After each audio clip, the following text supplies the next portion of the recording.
Welcome to Feel Less, Do More. Coming up on today's episode, we're joined by creative and cultural leader Ste Dunn. And found out the scale of it. It was just wow. There's like close to 700,000 individual grants over the past 30 years. Wow. As part of the birthday, we announced that we had hit 50 billion being raised for good causes.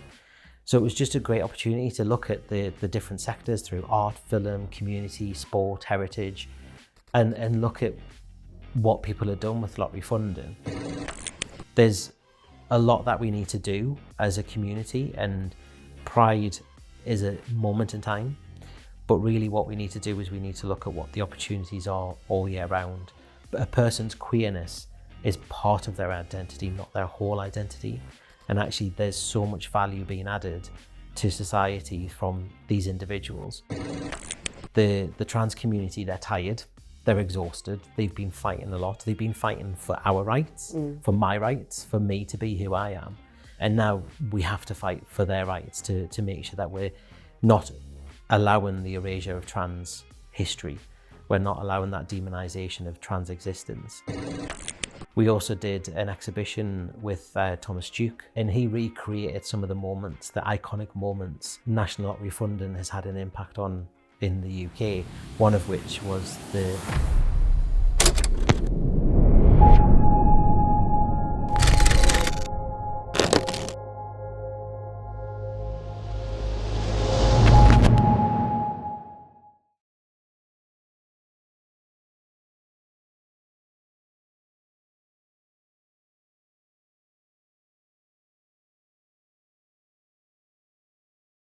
Welcome, Steve. Thanks for joining me today on the podcast. Thanks for having us. It's great to have you here. Fascinating career that you've had and some brilliant cultural and creative projects that you've been involved in over time. So there's lots to talk about. But you started life as a photographer, is that right? So I dabbled in photography. Right, that's okay. how I kind of got into the cultural scene. But no, by trade, the easiest way to look at it is I've had many different job titles in the world of corporate. But essentially the easiest way to look at it is I was a professional problem solver. So I would go into businesses and departments and functions and work out efficiencies and why things were going wrong and then put fixes in place. And photography was my kind of like avenue into creativity to keep me sane whilst I was solving other people's problems. And yeah, so I've always wanted to be in the creative and cultural scene, and I went to college to study media, primarily photography and videography, but just couldn't really find my place in that environment. The courses and the college and such like at the time was very on stage more than off stage, and it was just a bit like, where do I sit in this? And then I ended up in corporate, and 20 years later eventually found a place.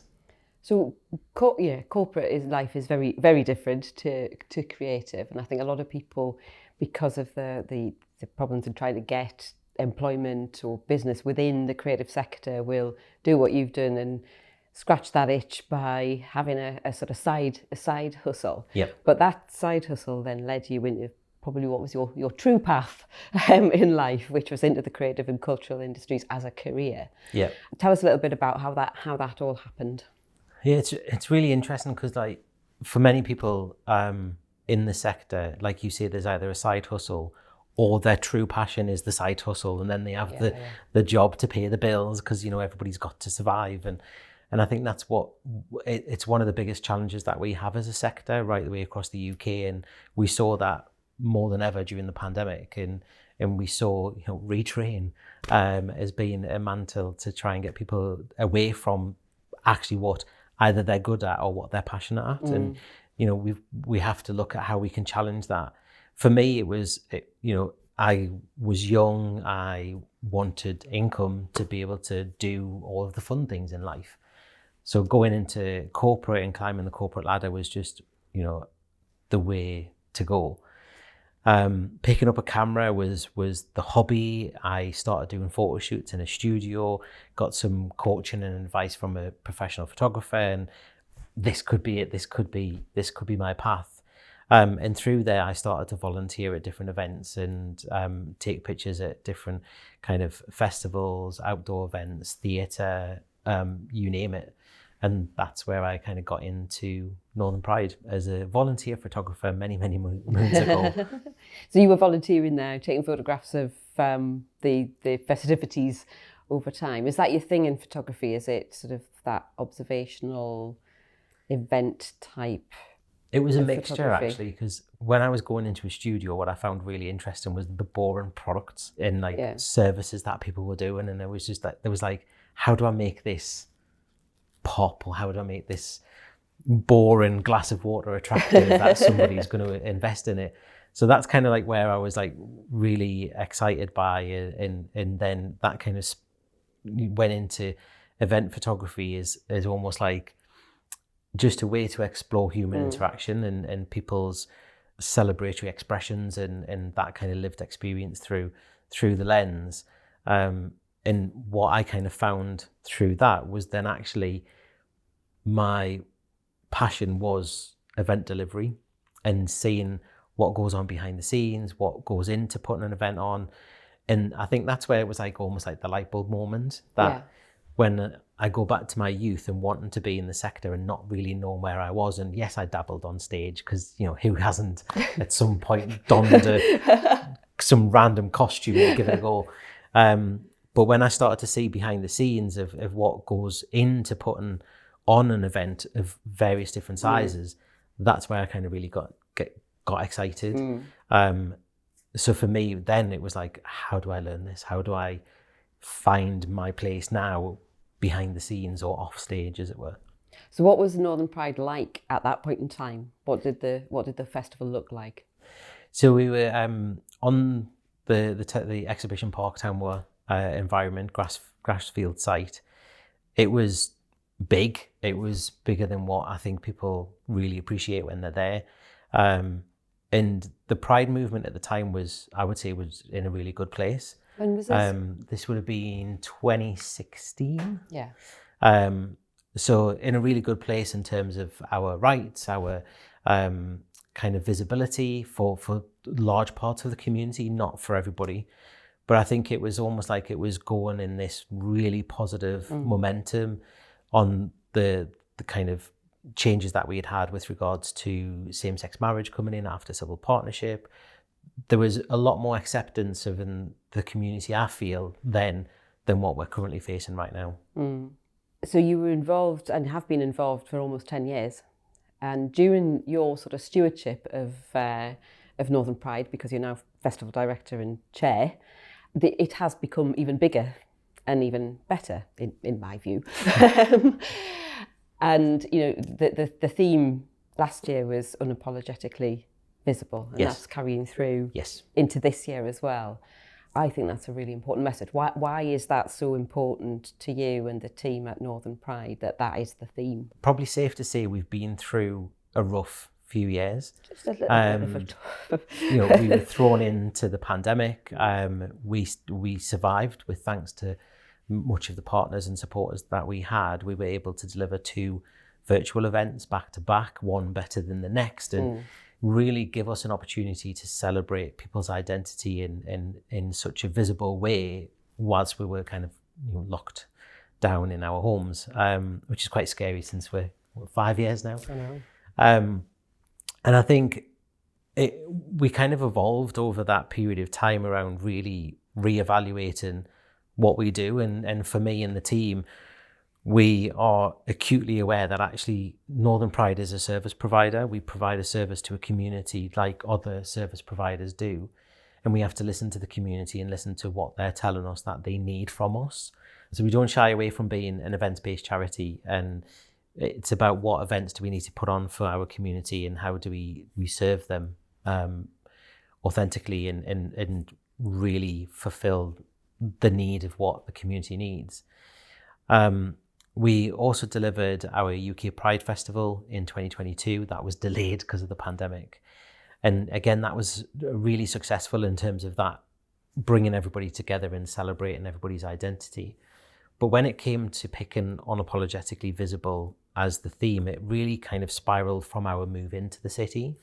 So in 2023, we were disastrously hit by the weather, and we had to cancel the event on the Sunday. Now, that really did impact us as a charity and also as a group of volunteers. We really kind of struggled to get through that period of time and recoup the financial impact that had. We then also took that as an opportunity to really question, like, what are we doing? Who are we doing this for? How do we deliver an event that does try to cater for everybody and provide something that everybody needs to have access to over the course of that weekend? And one of the moments that we had as a team was actually, do we need to rip up the playbook and start again and look at something differently? The world has changed. Going back to kind of my first early years with Northern Pride, the world has drastically changed, particularly for some of those underrepresented within the community and those fighting battles day on and day in at the minute. And for us, we need to look at actually how do we support the community right now more as a call to arms to support one another, to increase our allyship across the region, if not the UK, to really try and have momentum for political change. So for us, taking over the city was one of the ways in which to do that and really put our community in the heart of Newcastle. So not necessarily walking around the streets and going off to the field and kind of disappearing for the day. Actually, no, we want to stay in the city and say, we aren't going anywhere. You know, we are an amazing community. We have so much to offer, not just in terms of our identities and our creativity or our outputs, but actually just as society. We are nurses, we're doctors, we're firefighters, we're people in finance keeping the system running, or we're politicians in Westminster trying to do what we can do. So we have so much to offer, and we don't want that to be just forgotten and disappeared. So taking over the city, saying to everybody, we are unapologetically visible, we're not going anywhere, and we have so much to offer, just look at this. And that's kind of where it came from. And I don't think any of us as a team, or indeed allies and friends within the community who look at the event last year, could ever imagine the impact that we would have. And you just mentioned the word impact there. So what, if people aren't familiar with Pride, what sort of, because a lot of people will associate Pride with a march. Yep. Which is a very important part of Pride, because it is still a protest. Yep. And it has to continue to be that way until we get proper equality and proper treatment of people within our community. What about the broader impact? Because the festival itself has such a big impact on our region. Yeah, so last year we attracted over 80,000 people to take part or celebrate or witness our queer joy. So we delivered over 12 satellite events on the run up to the festival, and they were all different. They provided different experiences, different opportunities for the community together. We then delivered the festival weekend, which made up of the march, as you say, the focal point of the weekend, followed by the city centre celebration. So we took over Gray's Monument. We had our market stalls. We had a pop-up stage. So we really were kind of putting ourselves front and centre for anybody who knows the region and knows Gray's Monument is a focal point for political protests, for activism. By the nature of Gray's history himself, that just made perfect sense for us to put a stage there and to really champion our voices. The exposure that gave us to the region and to people in Newcastle on the day was just phenomenal. We spent quite a bit of time and effort collecting data and insights afterwards, and that really did increase the visibility of the Pride event itself. But what it also did is increase allyship and people's awareness of the community and how they can support us and what they need to do to see us as the people that we are and the value that we can add. But I think what was, for me, really good last year, and we're doing it again this year, was the commission opportunity.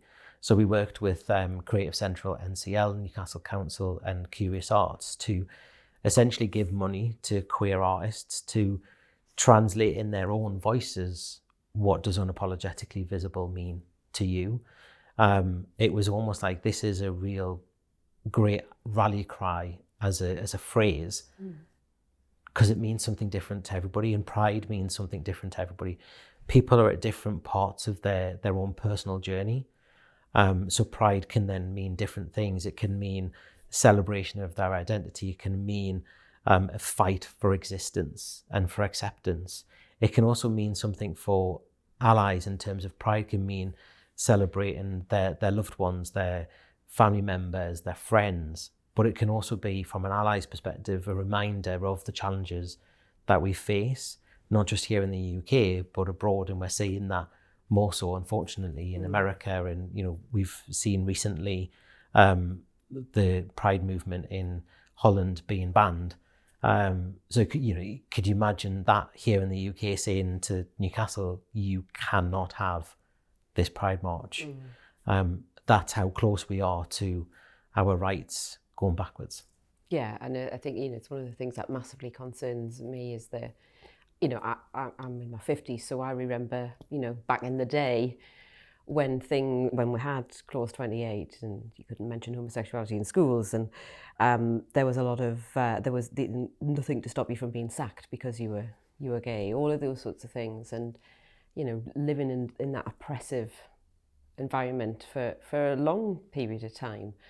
And I think people forget how recent that was and how quickly things can turn back. So I think that the activism side of Pride is always a massively important thing, particularly at the moment when you've got things going on, as you say, on our doorstep, really, that indicate that the tide can turn very quickly.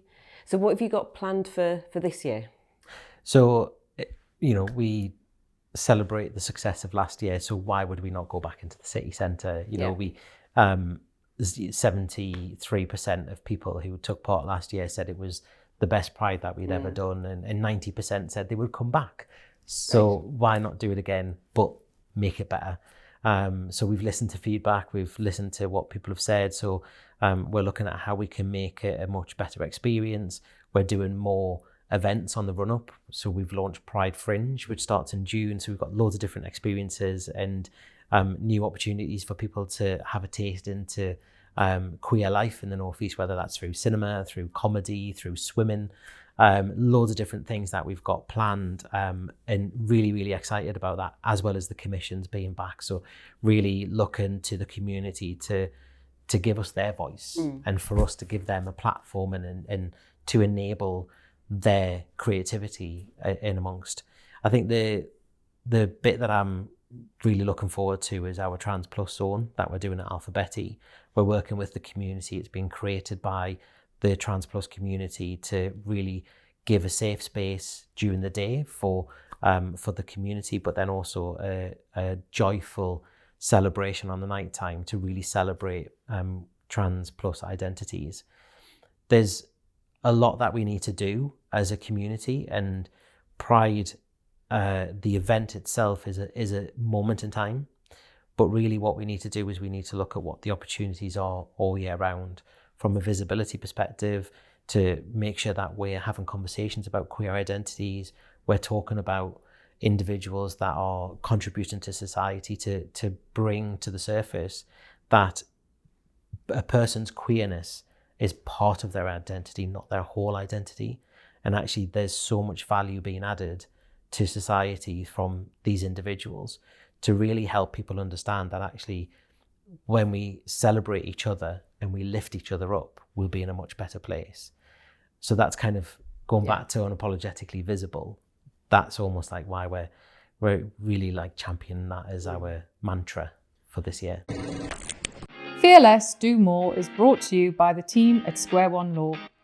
If you're enjoying this episode, hit follow or subscribe. It really helps us out, and it means that you won't miss out on any future episodes. We have some great fearless guests that leave you feeling really inspired. And if you think someone else would enjoy it too, feel free to pass it on, whether that's a mate, a colleague, or someone in your network. Thanks for listening. Now back to the conversation. It's so important, isn't it, to humanise queer people. I think too often we're demonised, but also or erased. And if you look at the trans community, when you hear people talking about trans people, the vast majority of people have never met a trans person. And I said, I think once you put a trans person, allow them to meet and have a discussion with a trans person, then they realise this is a person who has, like you say, who might be a parent, an employee, or a business owner, or a community person. They just like everybody else. And I think that's something that we've got. That Pride has a real power in being able to do, because it's a focal point to show people that queer people are just ordinary members of society and who can bring lots of things to the table. And some of that is because of their queerness. It's we as organisers, we acknowledge the privilege that we have, the privilege that I have right now speaking to you and to listeners and viewers of this podcast. And we have to look at how do we use that privilege to have these conversations, because the trans community, they're tired, they're exhausted, they've been fighting a lot, they've been fighting for our rights, for my rights, for me to be who I am. And now we have to fight for their rights to make sure that we're not allowing the erasure of trans history. We're not allowing that demonization of trans existence. And through our training that we do with Curious Arts, the Proud Allies training, we are seeing the change in people's behaviours literally within the span of a 3-hour training course, because they're learning our history, they're learning the struggles and challenges that we've had. And we talk a lot during that training session about protected characteristics. Now, everybody listening to this, viewing this at home, everybody has more than one protected characteristic. And when we acknowledge our protected characteristics and what makes us unique and different, we can then see the value that everybody else has about their uniquenesses and their differences. And that then gives us this opportunity to really foster positive relationships and see the beauty in our fellow humans. So we have to keep fighting that good fight. Yeah, absolutely. And, thanks for all the brilliant work that you do through that outreach and that training, because it is so important. I'm really interested in the commissions and what happens with those. So how do you find the artists? What sort of work do they produce? Is it all paintings or sculptures? What is it? And then what happens to that work? So last year we had loads of different types of art form. We had theatre performances, dance performance. We had commissioned a group of singers to compose a new song, which they performed in the Discovery Museum as a pop-up. Then they took it onto the main stage. Loads of different stuff.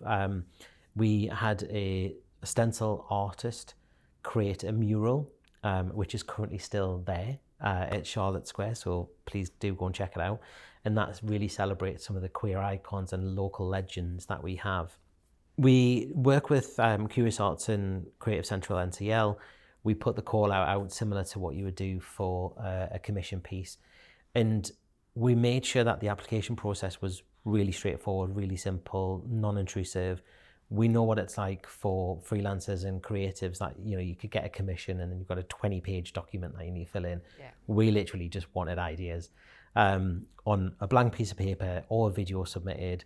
What is it that you want to do to celebrate unapologetically visible and to really help cement what that means? So for the song piece, celebrating through words and sense of community, bringing people together. The stencil artwork is that celebration of people and really putting it in a visible place, so people are walking past it daily and seeing it. So this year was a case of let's just do it again. It's a fantastic way to give artists funding to be able to do their art form, but also to give them that provocation around what does unapologetically visible mean to you. It probably means something different to you than what it does to me. For me, it's being able to go out with my partner and daughter and not necessarily have somebody look and question it. It's being at a restaurant and not having the female family member being the one asked what my daughter wants to eat, because there's that gender stereotype still in our circles. It's also, a few years ago, I ran the Great North Run, and I received homophobic language thrown at me from the sidelines. But that is visibility to me, that like being visible and wearing my pride flag as a cape as I was running through South Shields. that is the visibility. So being able to go to these artists and say what's important to you and how do you want to celebrate your identity unashamedly. Yeah, that's brilliant. Outside of Pride, you've been involved in lots of other sort of cultural projects. I mean, at the moment you are programme manager with the National Lottery, and that's an important project around the 30th anniversary of the National Lottery. So what's going on for that then?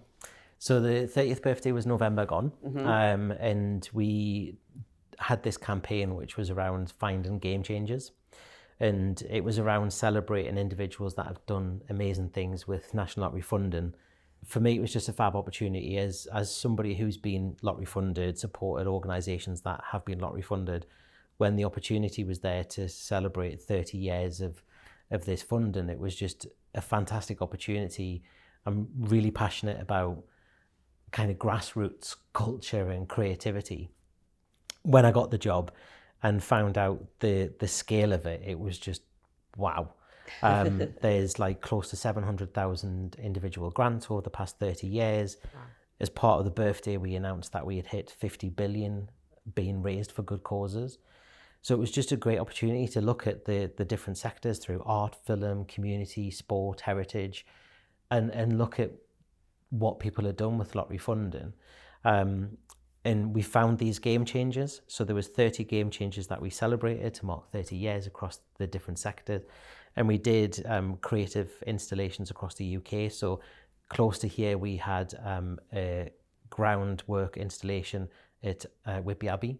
So it was basically art that was done using biodegradable materials like egg, milk, soil, spray painted onto the ground of Whitby Abbey. That was my favourite, not going to lie. But we did other things like in sport, we had a poem written which celebrated the game changers using their own words, and many different other things. It was a great opportunity to really look at the impact that National Lottery funding has across the UK. We also did an exhibition with Thomas Duke, who goes as Stepping Through Film on Instagram. Check him out, amazing work. And he recreated some of the moments, the iconic moments that National Lottery funding has had an impact on in the UK, one of which was the build of the Angel of the North. So being able to go into the archive footage and look at that moment in time was, as a proud Geordie, was quite something. So yeah, that's been an absolute fantastic campaign to be involved in. So how, out of all of those thousands and thousands of projects that have been funded, how do you work out which are the ones that are game changers? Very, very hard. We worked with all of the 12 distributors of National Lottery funding to identify the game changers, and it was a very rigorous process to go through that. But I think we did really well to find the ones that we did. But we also celebrated many more different projects and individuals than just the 30 through all of the different channels that we've got access to, again through community, heritage, sport, film, arts. There's so many out there, and I think it isn't talked about often enough, the impact that somebody has, where they're sat at home or they're sat in an office and they just have this light bulb idea around something that they can do to make somebody's life better, and they grab it with two hands and they fight to make it a reality. And there's just so many different projects out there that need that recognition and that acknowledgement, that without them people's lives would be different. They wouldn't be better off. They wouldn't be, for some people, they wouldn't be around. They wouldn't have had that support, that mental health support or physical health support. For individuals, they wouldn't find their love for sport when they're overcoming kind of challenges that they have with mobility, or in the arts, they wouldn't find the output that they have to tell somebody's story. So we can learn from other people and hear stories from people through their lived experiences. There's just so many different things that are done, and for me it's just incredible to see that at the coalface, and to be a part of a team that's able to communicate some of these stories was just fab. And again, being a proud Geordie, I looked at all of these projects and all of these things, and there was things in the North East that have been funded that I wasn't aware of. Some I was aware of, and some of them I've been fortunate to be involved in, but there was just a few things out there that I just wish there was more time to tell more stories. And when you look at these projects, usually there is a person or a couple of people who are the spark of inspiration, who get things going, who start to change the game. Have you noticed when you've been meeting with these people that they have things in common, that so that you could spot that person can make change? What is it about these people who do that? Very interesting question. I think I met quite a few of the game changers through the process and spoke with them and was on site when we celebrated them at some of the installations. And I think what they all have in common is probably this tenacious ability to not let something go. So they see a challenge or they see an issue that needs to be overcome, or somebody needs to fight the fight to help other people, and they all have this kind of ability to say, I'm not taking no for an answer. This needs to be done for these people, and I'm going to do that. And you must, you're a leader in various organisations. From those sorts of experiences, what do you take from that, and what do you consciously build new skills for yourself in doing that? I think if I was to say, what do I take away from those moments, it's almost like another match for my own matchbox. So when I'm feeling a bit down, or I'm feeling that I'm struggling, or I'm not feeling that I can no longer fight or do this, I can take a match out and be reminded of other people's successes and achievements, and strike the match up and relight my fire to then continue to fight forward. What a lovely analogy. I like that. That's nice. What a nice one. I'm going to remember that. And one of the game-changing projects for this region, we mentioned the Angel of the North, but when the Sage Gateshead, now Glasshouse, was built, that again was a game changer, because it brought not just music to the region, but it brought international visitors, it brought artwork, it brought all sorts of things to the region. And you've been involved in the recent rebrand of that as well. Tell us about that. How did you get involved in that? So I was really fortunate to be asked to work with the team that was doing the rebrand. And my role was to deliver what was referred to as open house. It was a weekend of free activity, free concerts, free hands-on experiences with musicians, with music programs that the Glasshouse deliver. And that was just, again, it was just such a phenomenal experience. The team at the Glasshouse is second to none. Their knowledge, their experience, their ability, their desire to make music accessible to many different people from young ages right the way through to grown adults was just phenomenal to see. But being able to deliver free activities was just a great opportunity to give people access to the Glasshouse, to the different spaces and the nooks and crannies that you don't know is there. And it was just fantastic to be a part of that. And this huge institution of the North East go through that rebrand and exercise was something special, to see it to grow. And the Glasshouse was almost a nickname anyway. So it made sense that that's the name that they settled with, and I think it works quite well. Yeah, it does. I think it'll take a while for people to stop calling it the Sage. Indeed. But, took a while to get the road signs changed, yes. I'll tell you that. Yeah. Oh God, yeah. You don't think about things like that, do you? I mean, you're involved in a dance organisation. You're involved with Curious Arts. You were involved with Generator, which is music focused. Do you ever say no to anybody when they approach you and say, "Do you fancy doing this?" I probably need to say no more often than I do. I get excited by these opportunities. I get excited by the industry, and going back to what we were saying earlier about my skill set is in that kind of problem solving, project management, portfolio management, etc. And it's so when these opportunities come up, it's like, how can I use my boring skill set to help somebody else do the creativity. Yeah. And I think that's kind of what gets me excited. I always look at the world of the creativity being the on stage, off stage, and I'm very much in the off stage. So I also look at like how I can then transfer my skills and knowledge to those off stage roles, because I think for me, as particularly through the work that I was doing with Generator, there's so many people are focused on stage, and the artists and the performers, but there's so many people out there that want to be coiling cables, they want to be looking at sound, they want to be looking at light, they want to help make a show happen.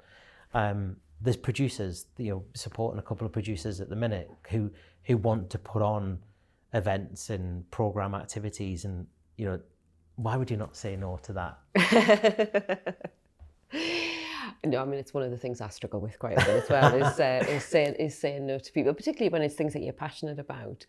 And there aren't many people in the cultural and creative sector that I've come across who are just passionate about one tiny bit of it. It tends to sort of extend to lots of other aspects of it as well. If you had to pick one thing that you could do for the rest of your life and you would have to abandon all others, what would that be? Wow. I don't know how to answer that. It's really, really difficult. It would be really difficult to say no to one thing. I think if we fast forward, let's say five years time, what does Ste Dunn want to be doing? I think everything that I am doing, but almost being able to elevate that so I can support more people. So actually to be in a position where I'm able to support more producers, more technicians, more event managers, more festivals, to really give them an opportunity and to empower people from the ground right the way up. And what does empowerment mean in that context? What do you mean by empowerment? Transferring skills, knowledge, experience, and where possible, get the cash. Things don't happen for nothing. So how can I use my position and my connections and my privilege to be able to fundraise, to give that money straight to the individuals who are sitting in their bedroom right now, who've got an idea and they want to make it a reality, or to help somebody who is sick of the 9 to 5 trying to pay the bills, but actually what they really want to do is this project that's going to make thousands of people's lives better. That's what I want to be doing. I want to be helping those people. Well, that's a great vision for the future. And outside of this sort of day job, you mentioned you have a daughter. Yes. I think when we talk to people about the impact that they have and the projects they're involved in, or whether it's a business or whatever, we sometimes forget that there's another life outside of all of that, the sort of public face, and then there's the sort of private side. So what does Ste do on a weekend to chill out and and relax? To chill out and relax. So spend time with my daughter and my partner, being able to just escape the emails and just close the laptop lid and spend some quality time together. We, as a family, we tend to navigate towards water. That seems to be our safe space. Mm-hmm. We live just off a river, coincidentally, but we often will jump in the car, get to a beach, or go inland to rivers and lakes. That just seems to be where we kind of navigate towards as a sense of tranquility and take a break from it all. She's just about to start her GCSEs. We've got that coming up, so I'm hoping that my weekends are spent helping her do that, because she's got some crazy ambitions for what she wants to be in life. So I just want to be there for her. In the creative and cultural sector? No. Oh. So no, she doesn't want to be in the creative industry. I'm sure that's not a reflection of watching my work. But she's very academic. She wants to go into criminology and forensic science and things like that. Okay. She does not get that from me. Obviously, it's your partner.